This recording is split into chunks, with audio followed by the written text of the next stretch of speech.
Bismillahirrahmanirrahim. There are wounds the eyes cannot see, pains that live so deep within the heart even words struggle to reach them. Emotional pain is one of the most misunderstood forms of suffering, and when it rests in the heart of a woman, quiet, unspoken, invisible, it becomes one of the loneliest burdens to carry.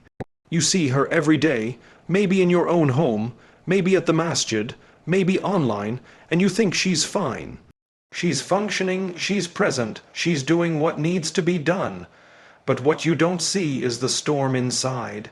The ache that follows her into every room, the emptiness she feels even when surrounded. Her pain doesn't cry out for attention. It doesn't manifest in shouting or anger. It's quiet, silent, controlled, because she's learned over time that people don't always know how to respond to pain they can't see. So she hides it. She tucks it away behind her responsibilities, her smile, her roles.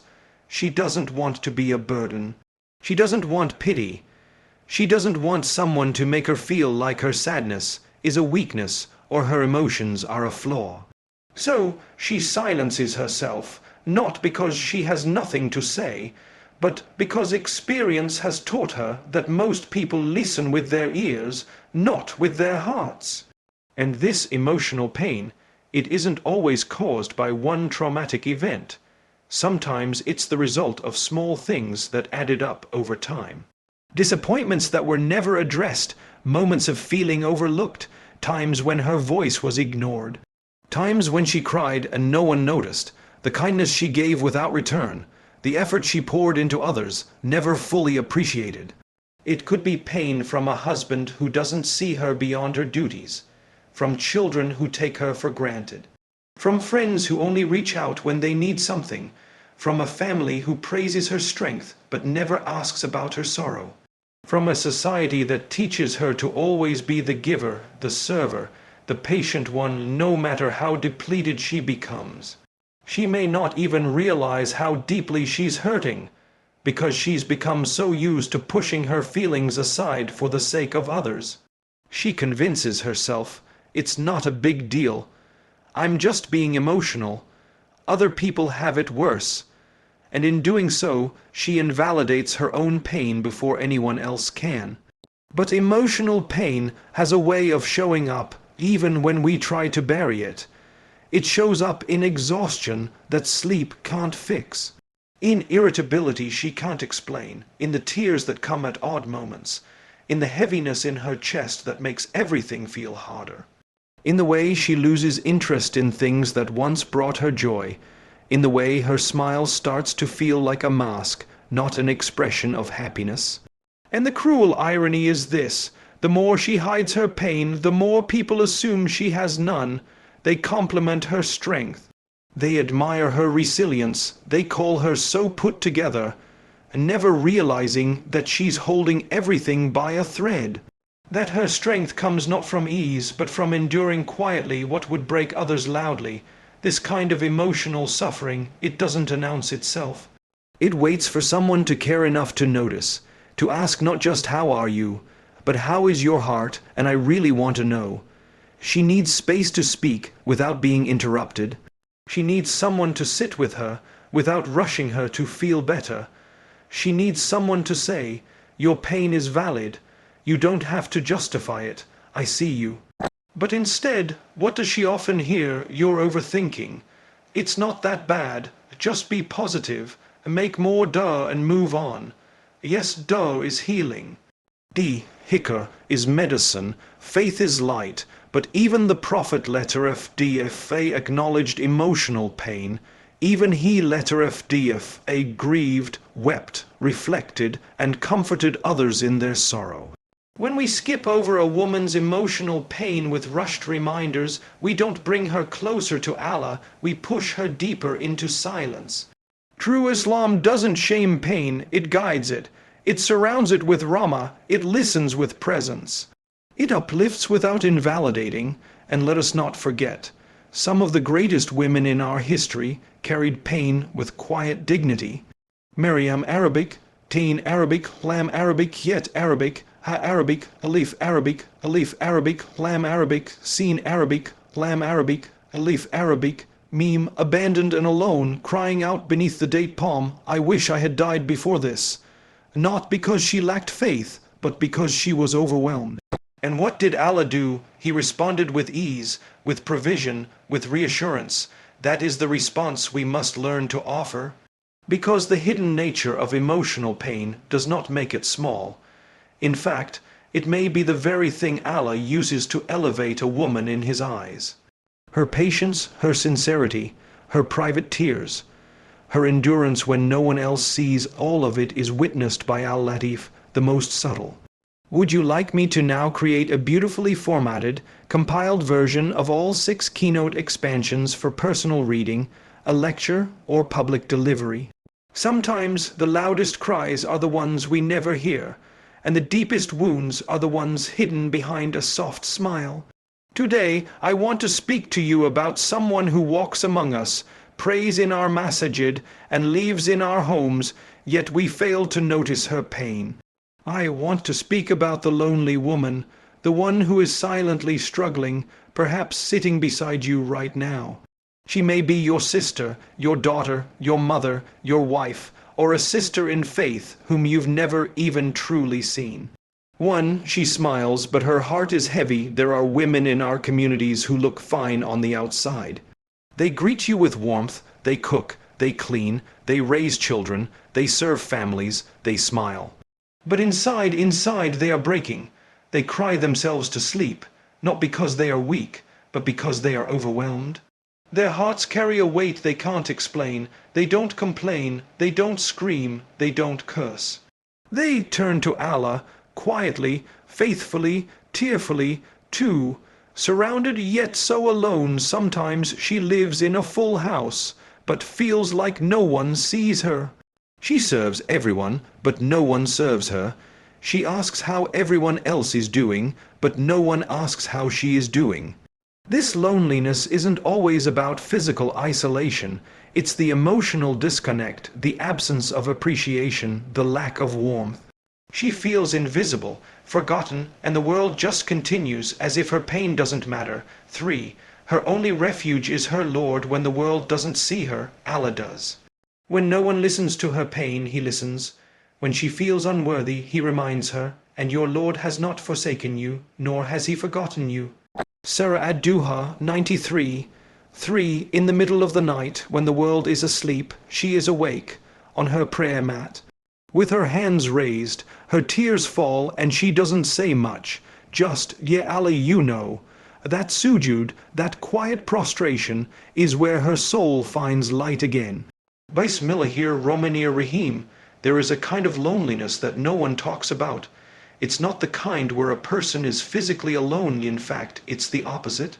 She's surrounded by people, by noise, by responsibilities, by family, perhaps even by a husband, children, in-laws, neighbors, co-workers. Her phone is filled with group chats, her schedule is full, her hands are always busy, and yet her heart feels empty. This is the loneliness of a woman who is constantly giving but rarely receiving. A woman who is seen by everyone, yet not truly known by anyone. A woman whose soul aches for meaningful connection, but finds herself fading further into the background, like furniture in a room full of guests, present but unnoticed. She is the one who wakes up before everyone else to prepare breakfast. She gets the kids dressed, kisses her husband on his way out, cleans the house, answers messages, maybe works a job, runs errands, checks on relatives, cooks dinner, listens to everyone's complaints. And in all of that, no one pauses to say, "Are you okay? How are you feeling? Do you need anything?" And so, little by little, she becomes invisible. Not physically, but emotionally, mentally, spiritually, she's there, but no one is really present with her. No one notices the subtle changes in her tone, the way her eyes have dimmed over time, the way her hands shake just slightly when she's overwhelmed. She could be the most reliable person in the family, the one who always has it together, but that very reliability becomes her prison. Because when you're always the strong one, people forget that you're human too. They forget that even strong women get tired. Even selfless women need to be poured into. Even the most nurturing hearts can dry up from being constantly drained. And sometimes the hardest part of her loneliness is that she doesn't want to make anyone feel guilty. She doesn't want to complain or be a burden. She sees everyone else's problems and thinks at least they have it worse. Or maybe I'm just being too emotional, so she says nothing. She smiles, she nods, she serves, she listens, and the world praises her for being so patient, never realizing that her silence is not peace, but pain, that her smile is not joy, but duty. She might sit at a table full of people she loves, yet feel like no one there understands her. She may walk through a gathering, exchange pleasantries, but not a single soul truly asks how her heart is doing. She may spend all day speaking to others, but go to bed feeling like she hasn't connected with anyone. It's a strange, painful place to be, physically surrounded, emotionally abandoned. This kind of loneliness is especially dangerous because it's hidden. There are no obvious signs, no dramatic breakdowns, no outbursts, just silence, a gradual retreat, a pulling away, and before long her presence becomes something people take for granted, not because they are evil, but because they have become used to her sacrifices. And when she finally speaks up, if she ever does, they say things like, "But you've never said anything before. You seemed fine. We thought you were happy. You always smile." As if smiling is proof that the soul is fed, as if silence means contentment. But the truth is, many women cry in the shower so no one sees. They stare at the wall in the middle of the night while the whole house sleeps. They whisper duhs under their breath while folding clothes, cooking meals, wiping tears from little cheeks, all while no one notices the silent screams of their own hearts. Bismillahir-Rahmanir-Rahim. When the world grows cold, when hearts around her stop listening, when the walls feel like they're closing in and the silence becomes too loud, there is one place she runs to again and again. It's not a person, it's not a friend, it's not even a shoulder to cry on. Her refuge is her faith. Her soul, weary and bruised, finds no comfort in people anymore. Too many have misunderstood her. Too many have let her down. So she has learned to stop expecting from the creation, and she's turned her heart fully to the Creator. You might not see it, but her most meaningful conversations don't happen with anyone in her home. They happen on the prayer mat. In the quiet stillness of the night, when her forehead touches the ground and her tears soak into the carpet, she doesn't say much. Just, "Ya Allah, I have no one but you." And those few words carry the weight of everything she's been holding in. The loneliness, the disappointment, the fatigue, the confusion, the aching need to be seen, to be heard, to be understood. And she knows deep down that even if the entire world turns its back on her, Allah never will. Indeed, my protector is Allah, who has revealed the book, and he takes care of the righteous. Surah Al-Araf 7, 196. She may not always be able to articulate her pain. She may not even fully understand it herself. But when she raises her hands in dua, something shifts inside her. The burden doesn't disappear, but somehow it becomes lighter. Not because the problem has changed, but because her connection to Allah has. And that's the secret strength of the believing woman who feels alone. She is never truly alone. She knows that Allah is Al-Sami, the one who always hears. Even the duhs she makes in her heart. Even the tears she never speaks of. Even the prayers she doesn't know how to phrase. Allah hears all of it. And when she opens the Quran not just to recite, but to feel, it becomes like a private letter sent just to her. Somehow she finds at that speak directly to her pain, promises of healing, stories of women and men who suffered but were never forgotten. She reads about Maryam Arabic, Ain Arabic, Lam Arabic, Yet Arabic, Ha Arabic, Alif Arabic, Alif Arabic, Lam Arabic, Sin Arabic, Lam Arabic, Alif Arabic, alone giving birth under a palm tree, wishing for death in her moment of weakness, and she realizes even the most beloved to Allah had moments of despair. She reads about the mother of Musa Arabic, Tain Arabic, Lam Arabic, Yet Arabic, Ha Arabic, Alif Arabic, Lam Arabic, Sin Arabic, Lam Arabic, Alif Arabic, who placed her baby into a river because she had no other choice, and she remembers that true trust in Allah sometimes looks like surrendering to what you can't understand. And so, she clings to her faith, not because it solves everything externally, but because it holds her internally. It grounds her. When people fail her, Allah doesn't. When the world feels too heavy, the words of Allah lift her soul. Her sujud becomes her sanctuary. Her tasbih becomes her therapy. Her dua becomes her lifeline. And while others may look at her and see a woman who is distant, who's not laughing as much, who seems a little quiet, what they don't realize is that she is engaged in an ongoing, quiet conversation with her Rab, one that gives her strength to keep walking when her legs feel like giving out. Faith becomes her only refuge, not out of desperation, but out of clarity. Because she has seen what happens when you place your hope in people, and she has tasted the sweetness of placing her heart fully in the hands of the one who never forgets, never abandons, never sleeps. Is Allah not sufficient for his servant? Surah Az-Zumar 39:36. And every time she begins to crumble under the weight of life, she remembers he is enough. Bismillahir-Rahmanir-Rahim. Sometimes the wound that hurts the most is not caused by loneliness itself, but by the way people respond to it.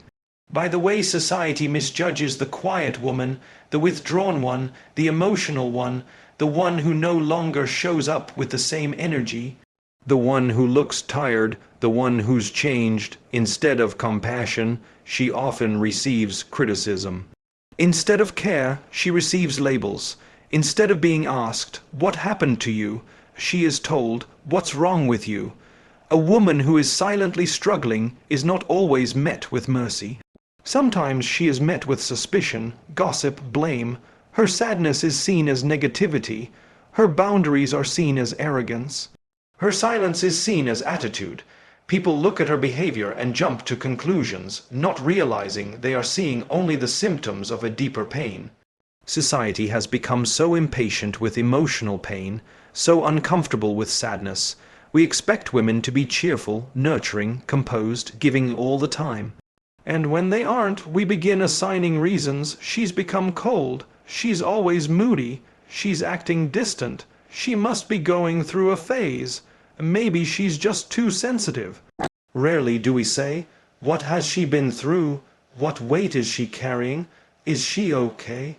You see, many women carry emotional wounds that were never given time to heal, not because they didn't want to heal, but because society told them to get over it too quickly. They were told that expressing pain was weakness, that sadness was a lack of iman, that struggling emotionally made them a burden. And so many of them learned to suppress, to smile through the ache, to pretend they're okay, because it's safer than explaining a pain no one is willing to understand. What's worse is that sometimes religion is misused to silence their suffering. People throw ayahs and hadiths like stones instead of giving them as light. They quote sabr, but without gentleness. They remind her of Kedar, but without listening to what she's grieving. They rush to advise her when all she needed was someone to hear her. But the Prophet, letter F.D. the most complete human being, never ignored the emotional states of those around him. He validated their pain, he sat with the grieving, he allowed tears. He never told the heart to be quiet, he guided it toward Allah with mercy. What a contrast to how we behave today. If a woman raises her voice, we call her difficult. If she sets boundaries, we call her disrespectful. If she cries too much, we say she's weak. If she isolates, we say she's dramatic. We forget that not everyone heals the same way. That some wounds take longer, that some women carry trauma from things they still can't speak of, that emotional suffering is not a personality flaw, it's a test. One that requires support, not suspicion, and let's not forget, even within our own families, these misjudgments happen. A mother who is exhausted is accused of not loving enough. A wife who is struggling emotionally is accused of being ungrateful. A daughter who is quiet is accused of being rebellious, all without anyone sitting with her one-on-one and simply saying, "I'm here, no judgment, just tell me what's on your heart." Because the truth is, most women who feel lonely are not looking for grand gestures. They just want someone to treat them like their feelings matter. Someone to speak gently, to ask sincerely, to listen without correcting, to pause their own opinions long enough to understand someone else's pain. But society rarely makes space for that. Instead, we rush, we assume, we speak without knowledge, we react without empathy. And in doing so, we may push a woman who's already on the edge even closer to emotional isolation, all while believing we're helping her wake up or do better. What she really needed was a safe space, not advice, not judgment, just presence. Bismillahir-Rahmanir-Rahim. There is a strength that doesn't roar, it doesn't flex, it doesn't stand on a stage, it doesn't wear medals or demand recognition. No, this strength is quiet, it's hidden, it's soft like the wind but heavy like a mountain. It lives in the heart of a woman who wakes up every day with pain in her chest and still says, "Alhamdulillah." This is the strength of a woman who is struggling deeply but refuses to give up. People don't see it. They see the surface. Maybe she's late. Maybe she forgot something. Maybe she didn't return the call. Maybe she looks tired. Maybe she's withdrawn.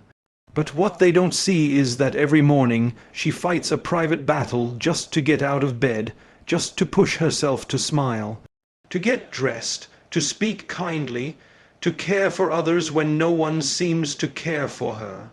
They don't see the nights where she silently cries into her pillow, wiping her tears quickly before someone walks in.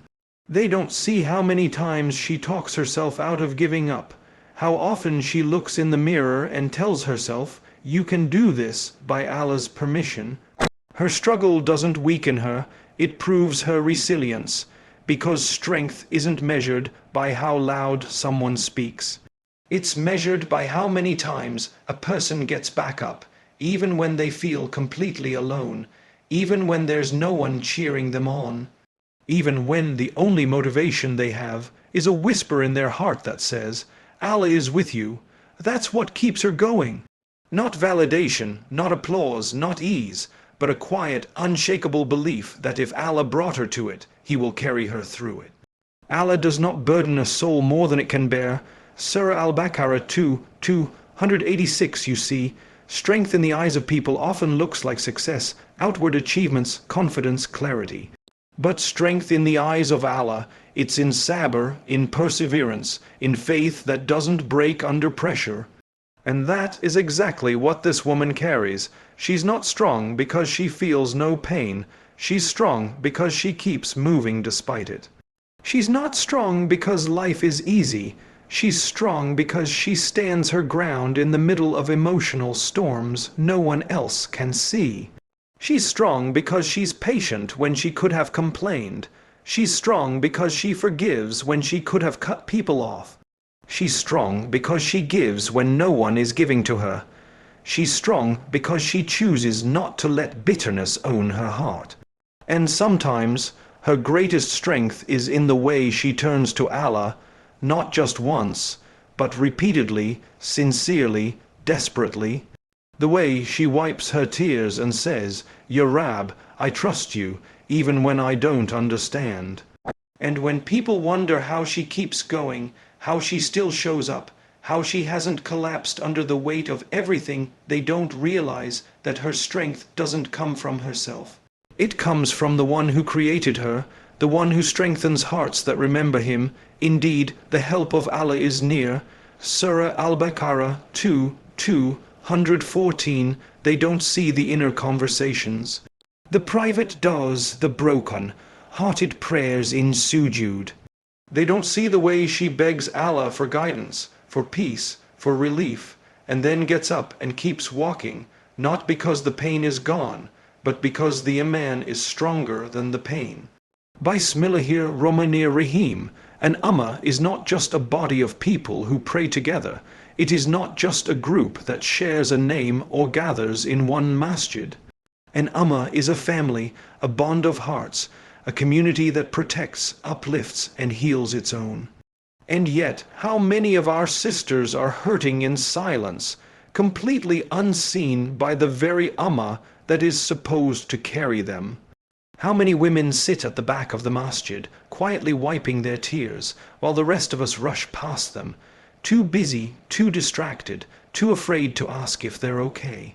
How many mothers are overwhelmed, wives are emotionally starved, daughters are silently fading, and no one asks them how they are doing until it's too late. This is not who we were meant to be.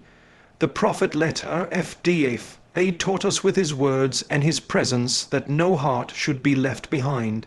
That even the one who is quiet, the one who doesn't speak up, the one who is too broken to ask for help, deserves compassion, protection, and attention. We were never meant to let anyone suffer alone, and yet the lonely woman has become invisible in our communities. People only notice her when she stops showing up, when she starts falling apart, when she finally breaks, and even then the whispers begin. Why didn't she just speak up? She never said she was struggling. She seemed fine to me. But who created the space for her to speak? Who asked with sincerity, not out of curiosity, but out of care? Who stayed after Salah to check on her heart instead of just her attendance? We have learned to ask where were you, but not how are you. We have learned to correct women, but not to connect with them. We have learned to preach patience, but forgotten how to practice kindness. The lonely woman doesn't need our advice first. She needs our warmth. She needs our presence. She needs to feel seen, not just because of what she does for others, but because of who she is, a servant of Allah, a soul worthy of love, dignity, and mercy. And it's not only about family. It's not just the responsibility of her husband, her father, her brother.